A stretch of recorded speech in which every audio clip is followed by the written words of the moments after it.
अब ये जो ऑलिव रिडली टर्टल्स हैं, इनके साथ प्रॉब्लम क्या आ रही है? ऑलरेडी हमें पता है कि ऑलिव रिडली टर्टल्स एक वल्नरेबल स्पीशीज है, शेड्यूल 1 में आता है, हाईएस्ट प्रोटेक्शन दी जा रही है, राइट?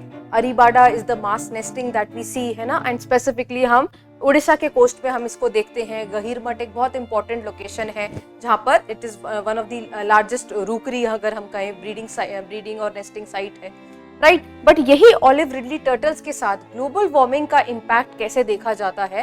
बिकॉज जो ये टर्टल्स हैं, इनका सेक्स जो होता है, द हैचलिंग्स या एग्स के अंदर, what would be the sex that would be determined by the temperature at which the eggs are incubated. यानी कि एग किस टेम्परेचर पे इंक्यूबेट होगा वो डिटरमाइन करता है कि एग में से मेल टर्टल आएगा या female turtle will be produce.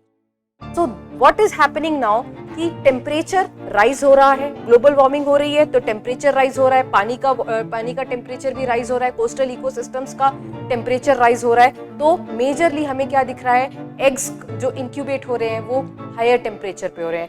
Higher temperature जैसे ही होगा तो जो मेजरली एग्स में से, जो हैचलिंग्स में से बेबी टर्टल्स आएंगे वो फीमेल्स होंगी और मेल्स की पॉपुलेशन डिक्लाइन होती जा रही है। इवेंचुअली अगर यही प्रोसेस चलता रहा, so what will happen? Only the females will be there and there will be no males. And finally, we might lose a very important species. Same process happens with some species of crocodiles also, some species of lizards also. This is how global warming is impacting the species at the lowest level.